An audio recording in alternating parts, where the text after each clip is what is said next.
आज हम देखेंगे संगम एज का टॉपिक। संगम एज एक कॉम्प्रिहेंसिव पीरियड था जो एंशियंट साउथ इंडिया का गोल्डन चैप्टर रिप्रेजेंट करता है। अप्रोक्सीमेटली 300 बीसी से 300 एडी तक मर्चेंट सपोर्ट, रॉयल पैटर्नेज और लिटरेरी एक्सीलेंस के साथ ये एक truly unique Tamil cultural moment बन गया था। ये संगम पीरियड आज से लगभग 2500 ईयर्स पहले एग्जिस्ट करता था, लेकिन आज भी इसका इन्फ्लुएंस तमिलनाडु और पूरे साउथ इंडिया में फील होता है। अब सबसे पहले देखते हैं संगम एज का बैकग्राउंड और इसके ओरिजिन्स। संगम एज एंशियंट इंडियन हिस्ट्री का एक बहुत ही इंपॉर्टेंट पीरियड था, जिसे हिस्टोरियंस साउथ इंडिया का लिटरेरी रेनाइसा कहते हैं। इस टाइम ने तमिल सोसाइटी को पूरी तरह से शेप किया और उसकी आइडेंटिटी को स्ट्रॉन्ग बनाया। नाउ संगम जो शब्द है, इसका सिंपल मतलब होता है असेंबली या फिर गैदरिंग, और संगम हिस्ट्री में इसका मतलब है पोएट्स और स्कॉलर्स की मीटिंग और गैदरिंग्स जो तमिल किंग्स के सपोर्ट से होती थी। इन अदर वर्ड्स, ये संगम्स बेसिकली पोएट्स और स्कॉलर्स की मीटिंग्स और गैदरिंग्स होती थी जिन्हें होल्ड करते थे तमिल किंग्स। तमिल लेजेंड्स के अकॉर्डिंग अब तक 3 संगम्स या फिर पोएट और स्कॉलर्स की गैदरिंग्स हुई है, जिन्हें मुच्छनगम कहा जाता है, और ये ज्यादातर पांड्या रूलर्स के अंडर मदुरई के एरिया में हुई थी। इन संगम गैदरिंग्स या फिर असेंबलीज में हंड्रेड्स ऑफ पोएट्स और स्कॉलर्स आते थे और तमिल पोएम्स और लिटरेचर को क्रिएट करते थे। ये संगम असेंबलीज सिर्फ पोइट्री पढ़ाने या फिर सुनाने की जगह नहीं थी, बल्कि ये एक इंटेलेक्चुअल सेंटर्स थे जहां कल्चर, पॉलिटिक्स, सोसाइटी और इकोनॉमी जैसे टॉपिक्स पर भी बात होती थी। इसलिए कॉमन लोगों के लिए ये संगम असेंबलीज एक प्राइड का मैटर था, क्योंकि यहाँ तमिल लैंग्वेज और लिटरेचर को सेंटर में रखा जाता था और इस पीरियड में तमिल कल्चर को एक स्पेशल आइडेंटिटी मिली थी। नाउ इस टाइम पर कोस्टल और मैरीटाइम ट्रेड बहुत फास्ट ग्रो कर रहा था। इस टाइम पर नए पोर्ट्स डेवलप हो रहे थे और इंटरनेशनल ट्रेड थ्राइव कर रहा था, जिसकी वजह से एक रिच और पावरफुल मर्चेंट क्लास सोसाइटी में उभर के आई। साथ ही तमिलाकम रीजन यानी आज का तमिलनाडु और उसके आसपास के कोस्टल एरियाज में कल्चर और लिटरेचर का रैपिड डेवलपमेंट हुआ। ऑल्सो इस रीजन में इस टाइम पर 3 मेजर डायनेस्टीज, चेरास, चोलास और पांड्यास रूल कर रहे थे। इन तीनों डायनेस्टीज के बीच कभी कंपटीशन होता था, कभी अलायंस बनते थे या फिर कभी वॉर्स भी होती थी। साथ ही इंटरनेशनल ट्रेड रूट्स के डेवलप होने से इस रीजन की इकोनॉमी में भी बड़े और पॉजिटिव चेंजेस आए थे। इस रीजन में पुहार, कुरकई, मुसीरी और टोंडाई जैसे नए अर्बन सेंटर्स और पोर्ट्स बने, जो ट्रेड और मैरिटाइम एक्टिविटी के मेजर हब्स थे। इन पोर्ट्स की वजह से एक्सटर्नल ट्रेड बढ़ा, जिससे इकोनॉमी स्ट्रांग हुई और मर्चेंट कम्युनिटीज और भी रिच हो गई थी। तमिल किंग्स ने इन मर्चेंट्स और पोएट्स दोनों को सपोर्ट किया, लिटरेचर को प्रमोट किया और कल्चरल एक्टिविटीज को हाई स्टेटस दिया। इसी स्ट्रांग इकोनॉमी और रिच लिटरेरी कल्चर ने संगम एज को इस रीजन की गोल्डन एज बना दिया था। अब देखते हैं सोर्सेस और संगम लिटरेचर को। सबसे पहले हमें ये समझना जरूरी है कि हमें संगम एज के बारे में जानकारी मिलती कहाँ से है, यानी कि इस पीरियड की नॉलेज देने वाले इंपॉर्टेंट सोर्सेस कौन कौन से हैं। इस पीरियड का सबसे इंपॉर्टेंट सोर्स संगम लिटरेचर है, जो ओल्ड तमिल लैंग्वेज में लिखी गई थी। ये लिटरेचर संगम असेंबलीज में लिखी गई थी, और ये लिटरेचर सिर्फ पोएम्स की कलेक्शन ही नहीं है, बल्कि इसमें Kings, Wars, trade, love, society, rituals और रिलीजन जैसे टॉपिक्स का भी डिटेल्ड में एक्सप्लेनेशन दिया हुआ है। इसकी वजह से हिस्टोरियंस इसे एक लिटरेरी विंडो कहते हैं, क्योंकि इसके थ्रू एंशिएंट तमिल लाइफ को क्लियरली समझा जा सकता है। तमिल लेजेंड्स के अकॉर्डिंग पहले 2 संगम असेंबली से रिलेटेड बुक्स टाइम के साथ डिस्ट्रॉय हो गई थी, और आज जो संगम लिटरेचर हमारे पास अवेलेबल है वो मोस्टली 3rd संगम असेंबली से रिलेटेड है, जो मदुरई में हुई थी। अगर हम संगम लिटरेचर की क्लासिफिकेशन देखें तो संगम लिटरेचर को ब्रॉडली 2 पार्ट्स में डिवाइड किया जाता है, नैरेटिव और डायडैक्टिक वर्क्स। नैरेटिव वर्क्स में एट्टू तोगाई यानी 8 एंथोलॉजीज और पट्टू पट्टू यानी 10 आइडल्स आते हैं। इनमें लव, वॉर, किंग्स, नेचर और डेली लाइफ पर बेस्ड पोएम्स मिलती है। एट्टू तोगाई के अंदर आइन गुरु नुरु, नर्री नाई, अहाना नुरु, पुराना नुरु, कुरुन तोगाई, काली तोगाई, परी पडल और पदीरू पट्टू जैसे टेक्स्ट शामिल हैं, जो रोमांटिक लव से लेकर हीरोइक बैटल्स तक अलग अलग थीम्स कवर करते हैं। डाइडैक्टिक साइड पर पथिनेन किल्का नक्कू और तिरुकुर्रल जैसे टेक्स्ट आते हैं, जो मॉरल वैल्यूज, एथिक्स और डेली लाइफ के रूल्स पर फोकस करते हैं। नाउ सबसे पुराना तमिल वर्क टोल्का पीएम माना जाता है। ये वर्क संगम एज का ही है और ये टेक्निकली एक ग्रामर बुक है, लेकिन इसमें सोसाइटी, पॉलिटिक्स, इकोनॉमी और डिफरेंट इको रीजन्स के बारे में भी बहुत यूजफुल इन्फॉर्मेशन मिलती है। इससे हमें संगम सोसाइटी की ऑलमोस्ट कंप्लीट पिक्चर मिल जाती है। लिटरेरी सोर्सेस के अलावा कई और भी स्ट्रॉन्ग एविडेंस मिलते हैं जो संगम एज को कंफर्म करते हैं।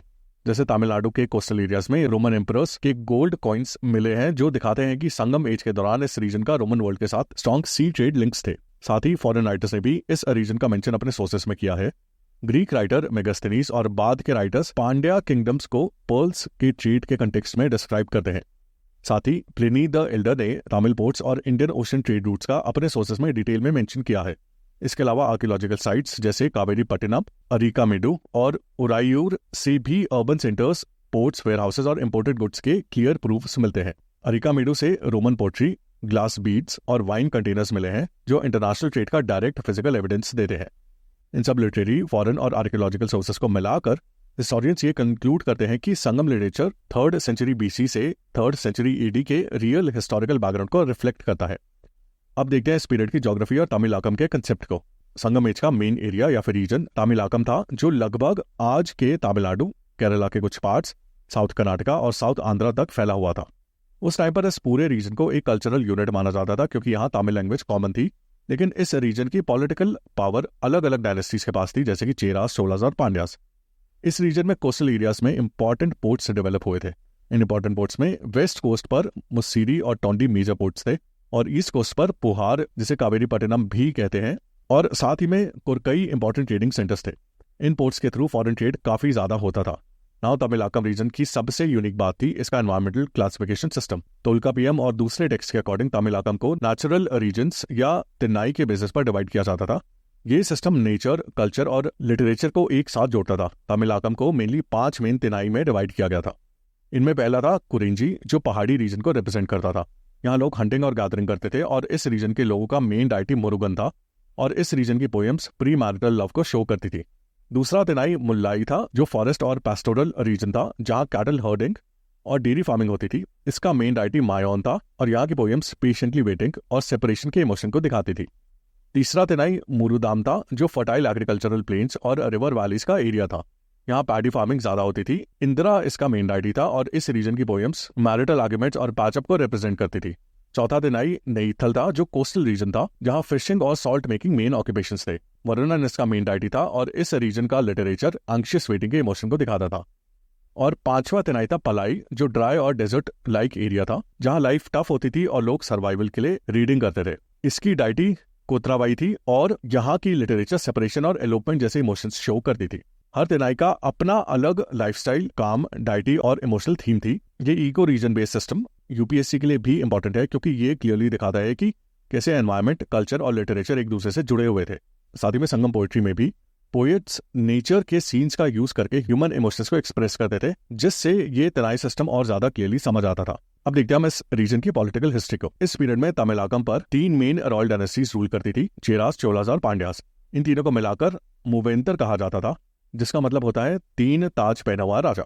इनके अलावा भी इस रीजन में काफी छोटे छोटे और लोकल रूलर्स थे, जैसे वैली चीफ्स, जो अपने अपने एरियाज में काफी पावरफुल थे।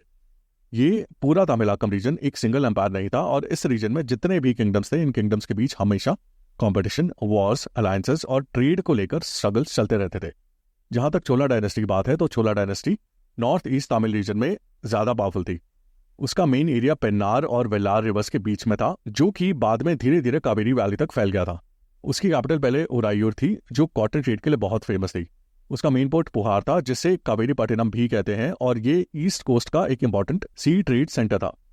संगम लिटरेचर में एक चोला किंग करिकाला चोला का नाम बहुत फेमस है। संगम टेक्स्ट बताते हैं कि उसने कावेरी रिवर के बंड्स बनवाए, जिससे इरिगेशन इंप्रूव हुई और एग्रीकल्चरल आउटपुट काफी ज्यादा बढ़ गया था। चोलास ने फॉरेन ट्रेड को भी एक्टिवली सपोर्ट किया। इसके अलावा चोलास ने अपने एम्पायर का ओवरसीज एक्सपेंशन भी किया। हमारे टेक्स्ट में एक चोला डायनेस्टी का रूलर जिसका नाम था एलारा, इसका मेंशन मिलता है, जो श्रीलंका पर रूल करता था, और इससे पता चलता है कि चोला एम्पायर का ओवरसीज एक्सपेंशन भी हुआ। चोलास के बाद अब हम चेरास को देखते हैं। तो चेरा डायनेस्टी मेनली आज का केरला और वेस्टर्न तमिलनाडु के एरियाज पर रूल करता था, स्पेशली मालाबार कोस्ट और पलादार गैप के अराउंड। चेरास की कैपिटल वंजी थी, जिसे आज के करूर एरिया से जोड़ा जाता है। मुसीरी और टोंडी उनके मेन पोर्ट्स थे, जहां रोमन ट्रेडर्स के शिप्स रेगुलरली आते थे। संगम टेक्स्ट में फेमस चेरा रूलर सेनगुट्टुवम का डिटेल डिस्क्रिप्शन मिलता है, जिसे रेड चेरा भी कहा जाता है। एक इंपॉर्टेंट संगम टेक्स्ट शिलापतिकरम एपिक में उसकी वॉर्स और अचीवमेंट्स को डिटेल में एक्सप्लेन किया गया है। चेरास पेपर, स्पाइसेस, एलिफेंट्स और फॉरेस्ट प्रोडक्ट्स एक्सपोर्ट करते थे, और ये एक्सपोर्ट्स मेनली रोमन एम्पायर को जाते थे। पेपर ट्रेड से चेरास को बहुत ज्यादा प्रॉफिट होता था, क्योंकि रोमन्स को इंडियन पेपर की काफी डिमांड थी। इसके बाद अगर हम पांड्यास डायनेस्टी को ब्रीफ में देखें, तो पांड्या डायनेस्टी का मेन एरिया साउथ तमिलनाडु था। पांड्यास की कैपिटल मदुरई थी, जो संगम असेंबली का भी मेन सेंटर था। इस वजह से मदुरई एक साथ पॉलिटिकल और कल्चरल इंपॉर्टेंस रखती थी। ग्रीक राइटर मेगास्थनीज ने अपने सोर्स इंडिका में पांड्या किंगडम का क्लियरली मेंशन किया है, स्पेशली पर्ल स्ट्रेट के कंटेक्स्ट में। पांड्या कोस्ट पर्ल फिशिंग के लिए फेमस था, और ये पांड्या एम्पायर की एक मेजर इकोनॉमिक एक्टिविटी थी। पांड्यास का बाकी साउथ के एम्पायर्स की तरह रोम के साथ स्ट्रॉन्ग और रेगुलर ट्रेड रिलेशंस थे, जिससे उसकी ट्रेजरी काफी रिच रहती थी। नाउ इन तीनों डायनेस्टीज के बीच कभी अलायंसेस बनते थे, कभी स्ट्रॉन्ग राइवलरी होती थी, और कभी वॉर्स भी होती थी। ये सब इवेंट्स संगम लिटरेचर में हेरोइक और पोइटिक स्टाइल में डिस्क्राइब किए गए हैं, जो हमें उस टाइम की पॉलिटिकल लाइफ को क्लियरली समझाने में हेल्प करते हैं। अब देखते हैं पॉलिटी, किंगशिप और एडमिनिस्ट्रेशन को। अगर हम संगम पॉलिटी को सिंपल तरीके से समझे तो ये साउथ इंडिया में एक अर्ली स्टेट सिस्टम का स्टार्टिंग पॉइंट था। यानी कि इस टाइम पर साउथ इंडिया में एम्पायर्स इवॉल्व हो रहे थे। इस टाइम के एम्पायर्स में हेरिडिटरी मोनार्की का सिस्टम था, मतलब राजा अपने फादर या रॉयल फैमिली से गद्दी पर आता था और ना ही कहीं से इलेक्ट होकर। लेकिन राजा कौन बनेगा, इसका सिस्टम पूरी तरह से स्मूथ नहीं होता था, क्योंकि कभी कभी सक्सेशन से रिलेटेड डिस्प्यूट्स और इवन सिविल वॉर्स भी हो जाती थी। राजा को अलग अलग रिस्पेक्टफुल टाइटल से बुलाया जाता था, जैसे कोमनन, पिंदान, कोरावान और इराइवान। इन टाइटल से राजा की अथॉरिटी और उसका ऑलमोस्ट डिवाइन स्टेटस दिखाया जाता था। राजा के पास ऑल्दो सेंट्रल पावर होती थी, लेकिन राजा अकेला डिसीजंस नहीं लेता था। उसके पास एक रॉयल काउंसिल होती थी जो उसे डिसीजन मेकिंग पर एडवाइस करती थी। संगम सोर्सेज बताते हैं कि इस काउंसिल में 5 मेन ग्रुप्स होते थे। अमाइचार यानी मिनिस्टर्स, जो कि गवर्नेंस और एडमिनिस्ट्रेशन को संभालते थे। अंथानार यानी प्रीस्ट, जो कि रिलीजियस रिचुअल्स और सेरेमनीज करवाते थे। सेनापति यानी आर्मी कमांडर्स, जो कि सोल्जर्स और वॉर की प्लानिंग देखते थे। थुथार यानी एनवॉइस, जो कि दूसरे किंगडम्स के साथ मैसेजेस और रिलेशंस को हैंडल करते थे। और ओरार यानी स्पाइस, जो कि इन्फॉर्मेशन कलेक्ट करते थे और इंटरनल सिक्योरिटी पर नजर रखते थे। इन किंगडम्स में रॉयल कोर्ट्स को अवाई कहा जाता था। यहाँ पोएट्स, स्कॉलर्स, ऑफिशियल्स और लोकल चीफ्स रेगुलरली आते थे। इन कोर्ट्स में रिवॉर्ड्स दिए जाते थे, इंपॉर्टेंट डिसीजंस डिस्कस होते थे और अनाउंसमेंट्स किए जाते थे। संगम किंग्स के लिए एक आइडियल इमेज थी विजिगिशु की, यानी एक ऐसा राजा जो कि जीत हासिल करता था। मतलब इस एरा में एक अच्छा राजा वो माना जाता था जो स्ट्रॉन्ग वॉरियर हो, जो कि वॉर्स को जीते और साथ ही पोएट्स और लोगों को जेनरसली रिवॉर्ड करे। संगम एज के किंगडम्स में एडमिनिस्ट्रेशन का स्ट्रक्चर कई सारी लेयर्स में था। पूरे किंगडम को मंडलम कहा जाता था, जैसे चोला मंडलम या फिर पांड्या मंडलम। मंडलम के नीचे नाडु होता था, जो प्रोविंस जैसा एरिया होता था जहाँ लोकल हेरिडिटरी चीफ्स का कंट्रोल होता था। इसके नीचे ओर यानी विलेजेस सबसे बेसिक यूनिट था। विलेजेस को भी साइज और नेचर के हिसाब से क्लासिफाई किया जाता था। इनमें आते थे पेरूर, जो कि था बड़ा गांव, सिरूर, जो कि था छोटा गांव, मुदूर, जो कि था पुराना गांव। इसके अलावा कोस्टल टाउन्स को पत्तिनम कहा जाता था, जो ट्रेड और पोर्ट्स के लिए इंपॉर्टेंट होते थे। और विलेज लेवल पर मनराम नाम की लोकल असेंबलीज होती थी, जो डिस्प्यूट्स सॉल्व करती थी, लोकल प्रॉब्लम्स को डिस्कस करती थी और कम्युनिटी के डिसीजंस मिलकर लेती थी। अब हम संगम एज के रेवेन्यू सिस्टम इकोनॉमी को सिंपल तरीके से समझते हैं। संगम एज की सबसे बड़ी इनकम का सोर्स लैंड रेवेन्यू था, यानी खेती से लिया गया टैक्स। साथ ही में राजा से ये एक्सपेक्ट किया जाता था कि वो जमीन और कैटल दोनों को प्रोटेक्शन दे, क्योंकि पूरी इकोनॉमी मेनली इन्हीं पर डिपेंड करती थी। अब जैसे कि मैंने आपको पहले बताया कि इन किंगडम्स के बीच में आपस में काफी वॉर्स होती थी, तो इन वॉर्स के दौरान जो लूट मिलती थी, जैसे कैटल, गोल्ड और लैंड, ये लूट भी रॉयल ट्रेजरी के लिए इंपॉर्टेंट इनकम का सोर्स होती थी। इसलिए सक्सेसफुल वॉर्स सिर्फ पावर के लिए ही नहीं बल्कि इकोनॉमी के लिए भी बहुत प्रॉफिटेबल होती थी। इसके अलावा पोर्ट्स पर कस्टम ड्यूटी भी ली जाती थी। संगम लिटरेचर जैसे पतेना पलाई बुक पुहार पोर्ट पर कस्टम ऑफिशियल्स का मेंशन करती है, जो इंपोर्टेड गुड्स पर टैक्स कलेक्ट करते थे। ना संगम इकोनॉमी मेनली 2 पिलर्स पर बेस्ड थी, एग्रीकल्चर और ट्रेड। मरुदाम रीजन को पोएम्स में बहुत फर्टाइल बताया गया है, जहां राइस की इंटेंसिव फार्मिंग होती थी। एग्रीकल्चरल ग्रोथ के लिए किंग्स, कैनाल्स, टैंक्स और एम्बैंकमेंट्स जैसे इरिगेशन स्ट्रक्चर्स बिल्ड और मेंटेन करते थे। एग्रीकल्चर के अलावा कैटल भी इकोनॉमी का एक बहुत ही इंपॉर्टेंट हिस्सा होती थी। जिसके पास ज़्यादा कैटल होती थी उससे रिच माना जाता था। इन अदर वर्ड्स, कैटल को वेल्थ और स्टेटस का एक सिंबल माना जाता था। अब कैटल इतनी इंपॉर्टेंट थी इकोनॉमी में, तो जाहिर सी बात है कि मिल्क और मिल्क प्रोडक्ट्स का भी रेलेवेंस काफ़ी रहा होगा इकोनॉमी में। इसलिए संगम पोएम्स में मिल्क, कर्ड, बटर, घी और बटर मिल्क का बार बार मेंशन मिलता है, जो डेली लाइफ का पार्ट थे। कैटल और एग्रीकल्चर के अलावा ट्रेड भी काफ़ी स्ट्रॉन्ग और वेल डेवलप था। इंटरनल ट्रेड में सॉल्ट, ग्रेन्स, मेटल आइटम्स, कपड़े और ऑर्नामेंट्स का रेगुलर एक्सचेंज होता था। इसके अलावा हमें संगम टेक्स्ट में मार्केट्स और हाट्स भी देखने को मिलते हैं, जहां लोग बाइंग और सेलिंग करते थे। साथ ही में फॉरेन ट्रेड के लिए पोर्ट्स जैसे मुसीरी, टोंडी, कोरकई और पुहार बहुत इंपॉर्टेंट सेंटर्स थे। इन्हीं पोर्ट से pepper, pearls, ivory, cotton, textiles, spices, precious stones और सैंडलवुड एक्सपोर्ट किए जाते थे।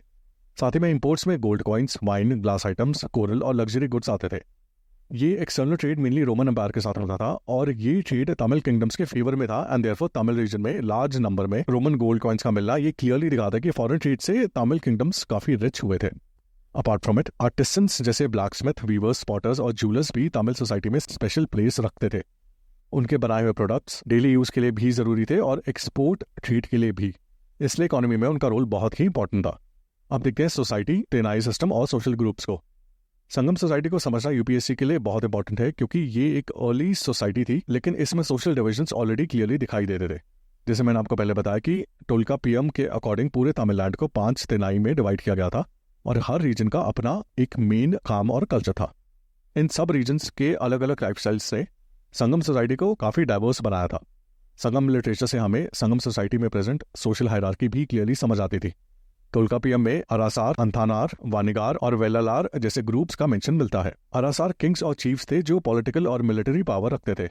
अंथानार प्रीस्ट थे जो रिलीजियस रिचुअल्स और सेरेमनीज कंडक्ट करते थे और किंग्स को एडवाइस भी देते थे। वानिगार ट्रेडर्स और मर्चेंट्स थे जो लोकल और लॉन्ग डिस्टेंस ट्रेड चलाते थे और इकोनॉमी को स्ट्रांग बनाते थे। और वेलालार फार्मर्स थे जो खेती करते थे और रूरल इकोनॉमी का बेस थे। इनके अलावा और भी कई ग्रुप्स थे। पराथावार फिशिंग कम्युनिटीज थे। पनार सिंगर्स और म्यूजिशियंस थे जो कोर्ट्स में परफॉर्म करते थे। एयनार, कदम्बार और मरावार वॉरियर टाइप्स थे और पुलायार लेबर वर्क करते थे। हर ग्रुप का अपना खुद का एक सोशल स्टेटस था और धीरे धीरे संगम सोसाइटी में इन ग्रुप्स के बीच एक हायरार्किकल स्ट्रक्चर डेवलप हो रहा था। Apart from all these diverse groups, Sangam society में स्लेवरी का कंसेप्ट भी था, जहां वॉर प्रिजनर्स को स्लेव्स बनाया जाता था और उनसे डोमेस्टिक, एग्रीकल्चरल या फिर मिलिट्री काम लिया जाता था। हाँ, ऑल्दो एक इवॉल्विंग हायरार्की की वजह से संगम सोसाइटी में क्लास डिफरेंसेस एग्जिस्ट करते थे, लेकिन एक रिजिड कास्ट सिस्टम अभी फुली डेवलप नहीं हुआ था। संगम सोसाइटी एक more of a transition phase में थी जहां सोशल स्ट्रक्चर शेप ले रहे थे। अब देखते हैं संगम सोसाइटी में वुमेन की पोजीशन को। संगम लिटरेचर वुमेन के बारे में एक मिक्स और थोड़ा कॉम्प्लेक्स पिक्चर दिखाती है। काली थुंगाई जैसी लव पोएम्स से पता चलता है कि कुछ सिचुएशंस में वुमेन को काफी फ्रीडम मिलती थी। वो रिवर के किनारे खेलती हुई, स्ट्रीट्स में फ्रीली घूमती हुई और टेंपल फेस्टिवल में एक्टिव रोल प्ले करती हुई दिखाई देती है। इन पोएम्स में लव, अट्रैक्शन, सीक्रेट मीटिंग और कभी कभी घर से भागकर शादी करने जैसे सीन्स भी मिलते हैं। इससे ये समझ आता है कि वुमन अपने इमोशंस को समझती थी और अपनी लव लाइफ में कुछ डिसीजंस खुद भी लेती थी। लेकिन दूसरी तरफ संगम सोसाइटी ओवरऑल पेट्रियार्कल थी और वुमेन को जनरली मेन से नीचे माना जाता था। लेकिन संगम लिटरेचर में कुछ एजुकेटेड वुमेन का मेंशन जरूर मिलता है, जैसे फेमस पोएटिस अवाईयार। पर ऐसी एजुकेटेड वुमेन उस टाइम पर रेयर थी क्योंकि संगम एज में फीमेल एजुकेशन कॉमन नहीं थी। इसके अलावा प्रॉपर्टी और इनहेरिटेंस के राइट्स भी यूजली वुमेन के पास नहीं होते थे क्योंकि प्रॉपर्टी मोस्टली सन्स को मिलती थी। साथ ही में मैरिज को एक सीक्रेट और लाइफ लॉन्ग बॉन्ड माना जाता था, इसलिए डिवोर्स का कंसेप्ट ऑलमोस्ट नहीं था। संगम एज में विडोज की कंडीशन काफ़ी डिफिकल्ट होती थी। ऑल्सो कुछ जगह सती जैसी प्रैक्टिस का भी मेंशन मिलता था, जहां हस्बैंड की डेथ के बाद वुमेन अपनी जान दे देती थी। उस टाइम ऐसे एक्ट को हेरोइक या फिर डिवाइन एक्ट माना जाता था, लेकिन आज के पर्सपेक्टिव से ये एक बहुत ही क्रूअल प्रैक्टिस लगती है। इन सब के बावजूद संगम पोएम्स में हमें स्ट्रॉन्ग और कॉन्फिडेंट वुमेन कैरेक्टर्स भी मिलते हैं। इससे ये पता चलता है कि पेट्रियार्कल सिस्टम होने के बावजूद वुमेन की आइडेंटिटी और वॉइस पूरी तरह से खत्म नहीं हुई थी, स्पेशली लिटरेचर और पोएट्री में। अब देखते हैं रिलीजियस और बिलीफ सिस्टम को। संगम एज में रिलीजन कोई एक स्ट्रिक्ट या फिर फुली ऑर्गेनाइज सिस्टम नहीं था। ये काफ़ी मिक्स और डाइवर्स था, जहां लोग अलग अलग बिलीव्स फॉलो करते थे। इस टाइम पर लोग नेचर के एलिमेंट्स को सीक्रेट मानते थे, जैसे trees, stones, reverse, mountains, animals और इवन स्काइज और स्टार्स को। इससे पता चलता है कि नेचर वर्शिप और एनिमिज्म का रिलीजियस स्फीयर में स्ट्रॉन्ग इन्फ्लुएंस था। लोग अपनी डेली लाइफ को नेचर से डीपली कनेक्टेड मानते थे और उसी को डिवाइन समझकर पूजा करते थे। अब जैसे कि मैंने आपको पहले बताया, हर तेनाई यानी कि हर एनवायरमेंटल रीजन का अपना एक मेन डाइटी था। कुरिंजनी रीजन में मुरुगन को हिल गॉड के रूप में पूजा जाता था। मुलाई रीजन का मेन डाइटी मायोन था, जो बाद में विष्णु के साथ कनेक्ट हो गया था। मारुदाम रीजन में इंद्र को रेन और फर्टिलिटी के गॉड के रूप में मारा जाता था। नेथल यानी कोस्टल रीजन में वरुणन ओशन गॉड था और पलाई जो ड्राई और हार्श रीजन था, वहां कुट्रावाई नाम की फियर्स वॉर गॉडेस की वर्शिप होती थी। इन पांचों में से सबसे ज्यादा पॉपुलर डाइटी मुरुगन था। बाद के टाइम में मुरुगन को नॉर्थ इंडिया के कार्तिकेय के साथ जोड़ दिया गया, जो एक कल्चरल मिक्सिंग का एग्जाम्पल है। इन पांचों डाइटीज के अलावा कोतरावाई गॉडेस वॉरियर्स के लिए बहुत इंपॉर्टेंट थी। इस सीजन में जो भी सोल्जर्स थे वो बैटल से पहले कोतरावाई की पूजा करते थे ताकि उन्हें बैटल में विक्ट्री मिले। संगम पीरियड में हीरो स्टोन कल्चर भी काफी कॉमन था, जिसे विराकल कहा जाता था। इस हीरो स्टोन कल्चर के अकॉर्डिंग जो वॉरियर्स बैटल में बहादुरी से मारे जाते थे, उनकी याद में स्टोन लगाए जाते थे और उनकी वर्शिप होती थी। ये इन सोल्जर्स को रिस्पेक्ट देने का एक तरीका था। साथ ही में टाइम के साथ धीरे धीरे ब्राह्मणिज्म का इन्फ्लुएंस भी तमिलनाडु में आना शुरू हुआ और इसी वजह से कुछ किंग्स वैदिक रिचुअल्स जैसे अश्वमेधा और राजसूया परफॉर्म करते थे और ब्राह्मण प्रीस्ट और रिलीजियस सेरेमनीज कंडक्ट करते थे। लेकिन ये इन्फ्लुएंस तमिलनाडु के सिर्फ कुछ एरियाज तक ही लिमिटेड था और पूरे रीजन पर डोमिनेट नहीं करता था। और तो और लेटर पीरियड में बुद्धिज्म और जैनिज्म भी यहाँ आए और पोस्ट संगम एज में उनका इम्पैक्ट और ही स्ट्रॉन्ग हो गया था। ओवरऑल संगम एज का रिलीजन काफी टॉलरेंट और ओपन था। लिटरेचर में कहीं भी मेजर रिलीजियस फाइट्स, परसिक्यूशन या फिर रिलीजन के नाम पर वॉर्स का मेंशन हमें नहीं देखने को मिलता। यहाँ पर अलग अलग बिलीफ्स पीसफुली साथ साथ एग्जिस्ट कर रहे थे, जो संगम सोसाइटी की टॉलरेंस और ओपननेस को क्लियरली दिखाते हैं। अब देखते हैं संगम एज की आर्ट, म्यूजिक, डांस और कल्चरल लाइफ को। संगम पीरियड की कल्चरल लाइफ बहुत कलरफुल और लाइवली थी। संगम लिटरेचर से हमें पता चलता है कि पोइट्री, म्यूजिक और डांस लोगों की डेली लाइफ का इंपॉर्टेंट हिस्सा था। और ये म्यूजिक, डांस और पोइट्री ये सिर्फ राजा महाराजा या फिर रिच लोगों तक लिमिटेड नहीं थी, बल्कि कॉमन लोग भी इन एक्टिविटीज को एंजॉय करते थे।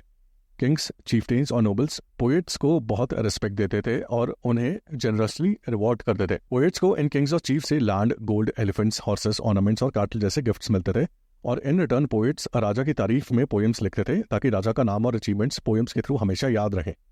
रॉयल कोर्ट्स हमेशा पनार यानी पोएट्स और विरालियार यानी वुमेन सिंगर्स और डांसर से भरा रहता था। ये performance heroic songs, love songs और प्रेस पोएम्स परफॉर्म करते थे, जो लोगों को इंस्पायर और एंटरटेन करते थे। म्यूजिक भी संगम कल्चर का एक इंपॉर्टेंट पार्ट था। इस टाइम पर यज नाम का स्ट्रिंग इंस्ट्रूमेंट, जो हार्प जैसा होता है, अलग अलग ओकेशंस पर यूज किया जाता था। साथ ही में कई तरह के ड्रम्स जैसे कि पराई, मारासू और तन्नुमाई वॉर्स, फेस्टिवल्स और टेम्पल रिचुअल्स में बजाए जाते थे। इस टाइम पर कूथू एक पॉपुलर एंटरटेनमेंट फॉर्म था, जिसमें डांस, ड्रामा और म्यूजिक तीनों एक साथ होते थे। ये सब चीजें दिखाती हैं कि संगम सोसाइटी सिर्फ पैसे या फिर वॉर पर फोकस नहीं करती थी। लोग ब्यूटी, इमोशंस और क्रिएटिविटी को भी उतना ही इंपॉर्टेंट मानते थे। हमें इस पीरियड के आर्किटेक्चर का ज्यादा डिटेल मेंशन नहीं मिलता, क्योंकि बड़े स्टोन टेम्पल्स बाद के पीरियड में बने थे। लेकिन hero stones, megalithic burials, shrines और सीक्रेट ग्रूव्स का मेंशन हमें लिटरेचर में तो मिलता ही है, और साथ ही आर्कियोलॉजिकल सोर्सेस में भी क्लियरली मिलता है।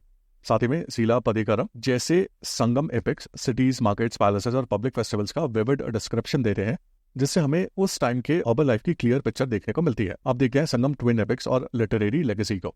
संगम एज की लिटरेरी लेगेसी को समझने के लिए दो बहुत इंपॉर्टेंट एपिक्स याद रखने चाहिए, जो कि हैं शीला पदिकरम और मणिमेकलाई। शीला पदिकरम इलांगो अदिगल ने लिखी थी और इसे तमिल लिटरेचर का ग्रेटेस्ट मास्टरपीस माना जाता है। ये कहानी कोवलान और उसकी वाइफ कर्नागी की है, और ये कहानी बहुत इमोशनल और ट्रैजिक है। कोवलान अपनी लॉयल वाइफ कर्नागी को छोड़कर कोटिसन मदावी के साथ चला जाता है और अपनी सारी वेल्थ उस पर खर्च कर देता है। बाद में उसे अपनी गलती का एहसास होता है और वो कर्नागी के पास वापस आता है। फिर ये दोनों मदुरई जाते हैं, जहां कोलावन अपनी वाइफ की आंकलेट बेचने जाता है, लेकिन उसे गलत तरीके से चोरी के केस में फंसा दिया जाता है और पांड्या किंग के ऑर्डर पर उसे मार दिया जाता है। गुस्से और दुख से भरी कर्नागी अपने हस्बैंड की इनोसेंस प्रूव करती है और फिर मदुरई शहर को कर्ज देती है, जिससे पूरा शहर जल जाता है। इस एपिक से हमें trade, cities, royal justice system, social values, women की डिग्निटी और अर्बन लाइफ के बारे में बहुत गहरी अंडरस्टैंडिंग मिलती है। इसके अलावा मणिमेकलाई एक और इम्पोर्टेंट एपिक है जो सत्तानार ने लिखा था। ये कोवलन और मधावी की बेटी मणिमेकलाई की स्टोरी बताता है। इस एपिक की टोन ज्यादा रिलीजियस और फिलोसॉफिकल है, और इस पर बुद्धिज्म का स्ट्रॉन्ग इन्फ्लुएंस हमें दिखाई देता है। यह मणिमेकलाई की स्पिरिचुअल जर्नी को दिखाता है, जहां वो वर्ल्डली लाइफ को छोड़कर नॉलेज और एनलाइटनमेंट की तरफ बढ़ती है। इन दोनों एपिक्स के अलावा तोल्कापियम और तिरुकुरल भी तमिल थॉट के बहुत ही स्ट्रॉन्ग पिलर्स हैं। तोल्कापियम एक ग्रामर बुक है, लेकिन इसमें लैंग्वेज के साथ साथ सोसाइटी, पॉलिटिक्स, नेचर और कल्चर का भी हमें डिटेल्स देखने को मिलते हैं। और वहीं तिरुकुरल एक यूनिवर्सल एथिकल टेक्स्ट है, जिसमें 1330 कुप्लेट्स के थ्रू गुड वैल्यूज, वेल्थ और लव पर बात करी गई है, जो आज भी सब कल्चर्स पर अप्लाई होती है। अब देखते हैं एंड ऑफ संगम एज को। अब नेचुरली ये सवाल आता है कि जब संगम एज इतना प्रॉस्परस, कल्चरली रिच और इकोनॉमिकली स्ट्रॉन्ग था, तो फिर इसका डिक्लाइन कैसे हुआ? हिस्टोरियंस का कॉमन और वाइडली एक्सेप्टेड व्यू ये है कि लगभग 3rd सेंचुरी AD के बाद संगम एज धीरे धीरे वीक होने लगा था। इस टाइम एक और नया और थोड़ा सा मिस्टीरियस ग्रुप, जिसे कलाभ्रस कहा जाता है, इसने तमिल रीजन पर पॉलिटिकल कंट्रोल ले लिया था। ट्रेडिशनल सोर्सेस में कलाभ्रस को अक्सर नेगेटिव तरीके से डिस्क्राइब किया गया है और उन्हें इविल रूलर्स बोला गया है, क्योंकि उन्होंने चेरास, चोलास और पांड्यास जैसे ओल्ड रॉयल डायनेस्टीज के खिलाफ रिवोल्ट करके पावर कैप्चर करी थी। कलाभ्रस के रूल के दौरान तमिलाकम में जैनिज्म और बुद्धिज्म का इन्फ्लुएंस काफी ज्यादा बढ़ गया था। इस पीरियड को हिस्टोरियंस कभी कभी डार्क पीरियड भी कहते हैं, क्योंकि इस टाइम के क्लियर इंस्क्रिप्शंस, रिकॉर्ड्स और डिटेल्ड पॉलिटिकल इन्फॉर्मेशन हमें कम मिलते हैं। इस पीरियड में लिटरेचर और कल्चरल एक्टिविटीज भी पहले के कंपैरिजन में कम हो गई थी। बाद में लगभग 6th और 7th सेंचुरी AD के बाद पल्लवास और दोबारा पांड्यास के राइज के साथ एक नया फेज शुरू होता है, और इस फेज में टेम्पल्स बनाए गए, संस्कृत का इन्फ्लुएंस बढ़ा और भक्ति मूवमेंट सोसाइटी और कल्चर पर डोमिनेट करने लगा। अब देखते हैं importance of Sangam age. Sangam age की इंपॉर्टेंस यूपीएससी के लिए इसलिए बहुत क्रूशियल है, क्योंकि एग्जाम में अक्सर इसके यूनिक और डिस्टिंक्टिव फीचर्स पर डायरेक्ट या फिर इनडायरेक्ट क्वेश्चंस पूछे जाते हैं। सबसे पहली बात, ये साउथ इंडिया में अर्ली स्टेट फॉर्मेशन का क्लियर और स्ट्रॉन्ग एग्जाम्पल देता है।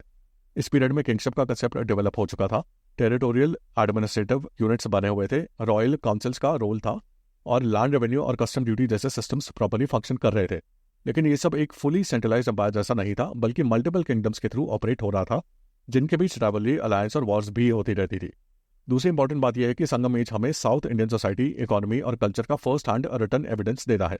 संगम लिटरेचर से हमें agriculture, trade, ports, urban centres, merchant class, women's position, social groups और डेली लाइफ के बारे में मोर डिटेल्ड इन्फॉर्मेशन मिलती है। रोमन कॉइन्स, फॉरेन अकाउंट्स और आर्कियोलॉजिकल साइट्स के साथ जब लिटरेचर को मैच किया जाता है तो ये पीरियड हिस्टोरिकली ऑथेंटिक और रिलायबल लगता है। तीसरी बात, इकोनॉमिक हिस्ट्री के पर्सपेक्टिव से संगम एज बहुत इंपॉर्टेंट है। इस टाइम एग्रीकल्चर और ट्रेड दोनों इक्वली स्ट्रॉन्ग थे। रोमन वर्ल्ड के साथ maritime trade, export of paper, pearls, textiles और इंपोर्ट ऑफ गोल्ड कॉइन्स दिखाता है कि south India global trade network का एक्टिव पार्ट था। चौथी बात, इस पीरियड का कल्चर और लिटरेचर का कंट्रीब्यूशन एक्सट्रीमली सिग्निफिकेंट है। संगम लिटरेचर तमिल आइडेंटिटी की फाउंडेशन है। फाइनली संगम एज हमें यह समझाने में मदद करता है कि इंडियन सिविलाइजेशन सिर्फ नॉर्थ इंडिया